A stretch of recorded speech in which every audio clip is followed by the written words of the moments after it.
ابھی ہمارے چینل کو سبسکرائب کریں اور بیل آئیکن کو ضرور کلک کریں تاکہ آپ کو ہماری ساری ویڈیوز بر وقت ملتی رہیں۔ بسم اللہ الرحمن الرحیم۔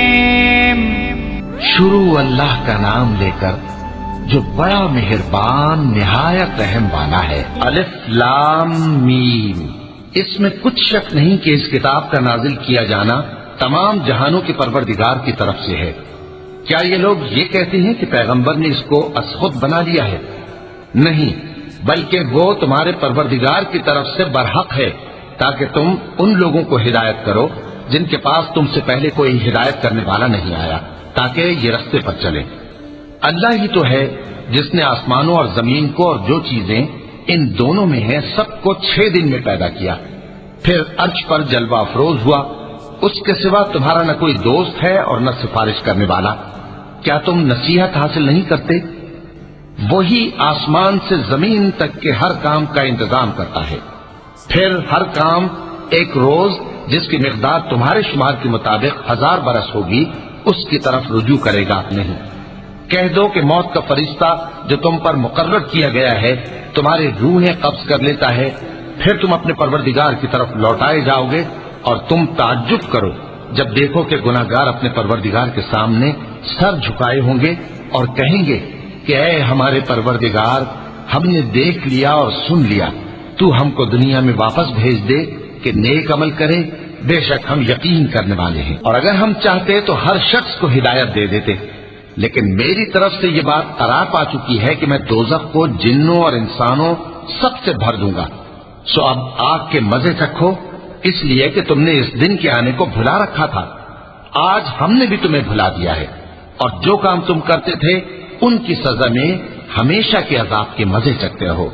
ہماری آیتوں پر تو وہی لوگ ایمان لاتے ہیں کہ جب ان کو ان کے ذریعے نصیحت کی جاتی ہے تو سجدے میں گر پڑتے اور اپنے پروردگار کی تعریف کے ساتھ تسبیح کرتے ہیں اور غرور نہیں کرتے۔ چونکہ آیت سجدہ تلاوت کی گئی ہے لہذا سامعین پر سجدہ واجب ہے۔ ان کے پہلو بچھونوں سے الگ رہتے ہیں، اس حال میں کہ وہ اپنے پروردگار کو خوف اور امید سے پکارتے اور جو کچھ ہم نے ان کو دیا ہے اس میں سے خرچ کرتے ہیں۔ سو کوئی شخص نہیں جانتا کہ ان کے لیے کیسی آنکھوں کی ٹھنڈک چھپا کر رکھی گئی ہے، یہ ان اعمال کا صلہ ہے جو وہ کرتے تھے۔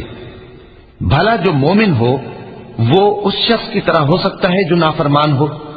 دونوں برابر نہیں ہو سکتے۔ جو لوگ ایمان لائے اور نیک عمل کرتے رہے ان کے رہنے کے لیے باغ ہے، یہ مہمانی ان کاموں کی جزا ہے جو وہ کرتے تھے، اور جنہوں نے نافرمانی کی ان کے رہنے کے لیے دوزخ ہے۔ جب چاہیں گے کہ اس میں سے نکل جائیں تو اس میں لوٹا دیے جائیں گے، اور ان سے کہا جائے گا کہ جس دوزخ کے عذاب کو تم جھوٹ سمجھتے تھے اس کے مزے چکھو، اور ہم ان کو قیامت کے بڑے عذاب سے پہلے دنیا کے عذاب کا بھی مزہ چکھائیں گے، شاید وہ ہماری طرف لوٹ آئیں۔ اور اس شخص سے بڑھ کر ظالم کون جس کو اس کے پروردگار کی آیتوں سے نصیحت کی جائے تو وہ ان سے منہ پھیر لے۔ ہم گناہگاروں سے ضرور بدلہ لینے والے ہیں، اور ہم نے موسیٰ کو کتاب دی تو تم ان سے ملاقات ہونے سے متعلق شک میں نہ ہونا، اور ہم نے اس کتاب کو بنی اسرائیل کے لیے ذریعہ ہدایت بنایا تھا، اور ان میں سے ہم نے پیشوا بنائے تھے جو ہمارے حکم سے ہدایت کیا کرتے تھے، جبکہ وہ صبر بھی کرتے تھے اور وہ ہماری آیتوں پر یقین رکھتے تھے۔ بلا شبہ تمہارا پروردگار ہی ان میں جن باتوں میں وہ اختلاف کرتے تھے قیامت کے روز فیصلہ کر دے گا۔ کیا ان کو اس امر سے ہدایت نہ ہوئی کہ ہم نے ان سے پہلے بہت سی امتوں کو جن کے رہنے کے مقامات میں یہ لوگ چلتے پھرتے ہیں ہلاک کر دیا؟ بے شک اس میں نشانیاں ہیں، تو یہ سنتے کیوں نہیں؟ کیا انہوں نے نہیں دیکھا کہ ہم بنجر زمین کی طرف پانی رواں کرتے ہیں، پھر اس سے کھیتی پیدا کرتے ہیں جس میں سے ان کے چوپائے بھی کھاتے ہیں اور یہ خود بھی کھاتے ہیں؟ تو یہ دیکھتے کیوں نہیں اور کہتے ہیں اگر تم سچے ہو تو یہ فیصلہ کب ہوگا؟ کہہ دو کہ فیصلے کے دن کافروں کو ان کا ایمان لانا کچھ بھی فائدہ نہ دے گا اور نہ ان کو مہلت دی جائے گی، تو ان سے منہ پھیر لو اور انتظار کرو، یہ بھی انتظار کر رہے ہیں۔